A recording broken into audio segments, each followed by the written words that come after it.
अस्सलाम वालेकुम वरहमतुल्लाहि वबरकातुहू। मैं ये मैसेज ख़ास तौर से मालेगांव की आवाम के लिए ये देना चाह रहा हूँ। मालेगांव के अंदर पिछले कुछ दिनों से जो ख़बरें आ रही है वो बहुत अच्छी ख़बरें नहीं है कि वहाँ पर लगातार बहुत सारी मौतें वहाँ पर हुई है। ख़बरें ये भी आ रही है कि जिस तरह से लॉकडाउन होना चाहिए वो लॉकडाउन बराबर से मेंटेन नहीं किया जा रहा है। ख़बरें ये भी आ रही है कि बहुत सारे हॉस्पिटल्स वहाँ पर बंद हो गए हैं।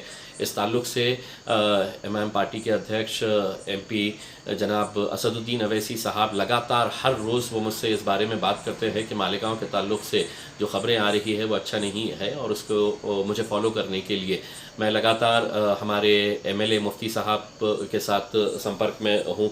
वहाँ पे हमारे दोनों ही मलिक भाई के कांटेक्ट में हूँ, और वहाँ पर लोगों को क्या बेहतर से बेहतर किया जा सकता है उस ताल्लुक़ से हमारी बातचीत चालू है।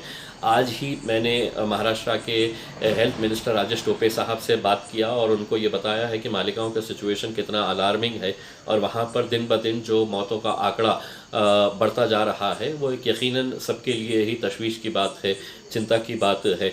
राजेश टोपे साहब ने ये आश्वासन दिया है कि मालेगांव के लिए वो एक विशेष टीम वहाँ पर भेजने का सोच रहे हैं। साथ ही साथ गृह मंत्री होम मिनिस्टर अनिल देशमुख साहब ने कहा है कि वहाँ पर एक्स्ट्रा पुलिस फोर्स बढ़ाने की वो बात कर रहे हैं। ये सब तो हो जाएगा, गवर्नमेंट की तरफ से जितना भी होना है वो हो जाएगा, लेकिन अगर आवाम अगर ताउन नहीं करेगी तो यकीनन ये मौत का जो आंकड़ा मालेगांव से आ रहा है ये और बढ़ता जाएगा।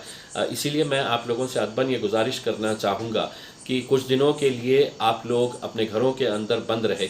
देखिए, औरंगाबाद के अंदर जब एक ही दिन के अंदर 30 केसेस पॉजिटिव आए, उसके बाद हमने इमीडिएट कुछ कड़े कदम उठाए और उसका नतीजा इतना पॉजिटिव निकला है कि आज औरंगाबाद शहर के अंदर बहुत अच्छा रिस्पांस लोगों ने दिया है। पुलिस प्रशासन का हम पूरी तरह से ताउन कर रहे हैं।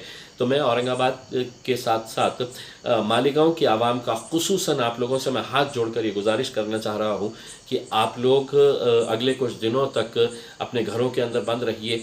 मुझे मालूम है कि बहुत सारा गरीब तबका वहाँ पर है, लेबर क्लास है, वहाँ पर जो मिल के मज़दूर है वो लोग ज़्यादा है, खाने पीने की दिक्कतें हो रही है, लेकिन हमने गवर्नमेंट से कहा है कि जल्द से जल्द आप लोगों को राशन पहुँचाने का जो भी इंतज़ाम हो सकता है।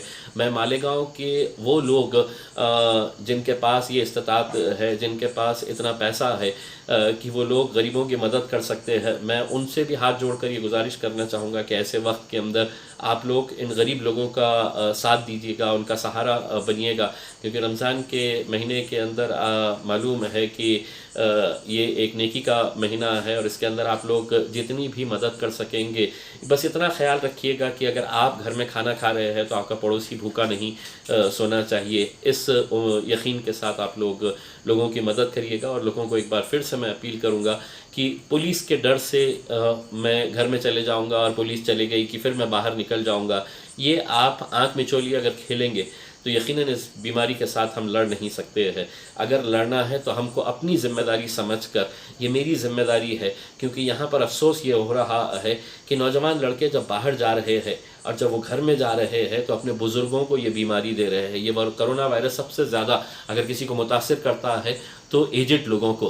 तो क्या आप चाहते हैं कि अपने घर की अपनी माएँ बहनें बुज़ुर्गों, जो अपने दादा दादी नाना नानी या अपने वालिद वालदा को भी ये जान का ख़तरा हो सकता है, एक तरह से मौत का खिलवाड़ आप कर रहे हैं बाहर निकल कर। तो मैं बस आप लोगों से यही अपील करना चाहूँगा कि ख़ुद की जान बचाइए, अपने घर वालों की जान बचाइए, मालेगांव को सुरक्षित रखिएगा, और पुलिस प्रशासन जो भी आप लोगों को ताकीद कर रही है उसका पालन करिएगा। मुझे मालूम है ये बहुत मुश्किल घड़ी से हम लोग गुज़र रहे हैं, लेकिन इंशाल्लाह अगर आप लोगों का ताउन रहा तो हम यकीनन इस कोरोना वायरस को मात दे सकते हैं और ये जंग हम जीत सकते हैं। बहुत बहुत शुक्रिया।